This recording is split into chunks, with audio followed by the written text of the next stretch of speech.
আমি এখন দেখাবো বাদামি গাছ ফড়িং, যেটাকে কারেন্ট পোকা বলি আমরা। তার প্রভাবে একটা ধান ক্ষেত, সবুজ ধান ক্ষেত কী হতে পারে, একই জমিতে এক অংশের মাঝে কী রকম পরিস্থিতি হয়ে দাঁড়াইছে, যে বাদামি গাছ ফড়িং, যেটাকে আমরা কারেন্ট পোকা বলি, তার প্রভাবে একদিনের প্রভাবে বা 2 দিনের প্রভাবে পুরো ক্ষেতটা জ্বলে গেছে। মনে হচ্ছে এখানে কেউ আগুন লাগাই দিছিল বা পুড়ে গেছে, সারখার হয়ে গেছে।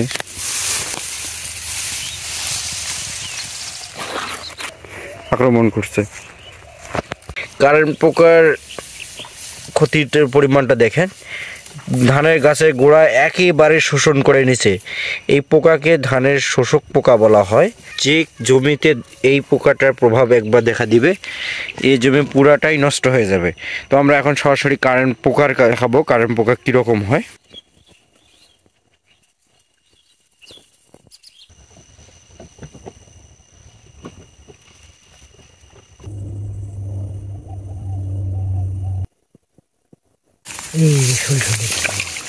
আপনাদের আমি যে পোকাগুলো দেখাচ্ছি, এই যে কারেন্ট পোকা আপনারা দেখেন, এগুলোকে বলা হয় কারেন্ট পোকা বা বাদামি গাছ ফড়িং। ধীরে ধীরে চুষি খাচ্ছে পাতা, গাছের গোড়ালি অংশ।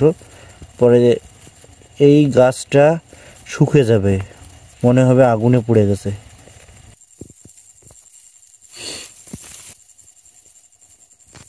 গাছের ডগা খাচ্ছে।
কত মগ পানি এটা দিলে? 5 মগ। মগটা কতটুকু পানি ধরে? আধা পোয়া। তার মানে 125 গ্রাম তেনজিন কারেন্ট পোকার।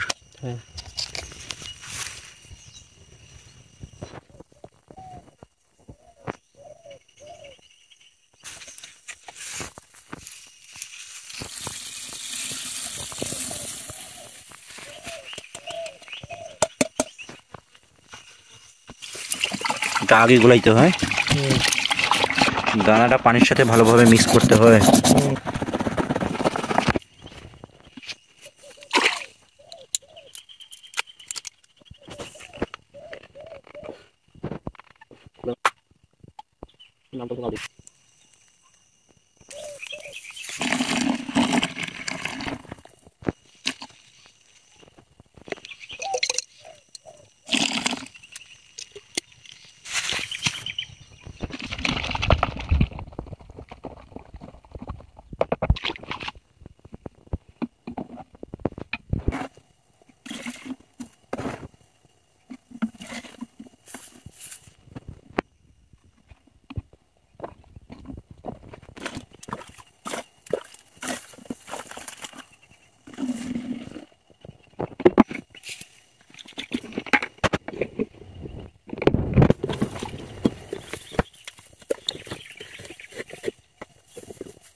কারণ বাবা এটা এটা মলছে ওষুধ দেওয়ার কারণে মারা গেছে। হ্যাঁ হ্যাঁ হ্যাঁ দাঁত দাওয়ায় ফলছে।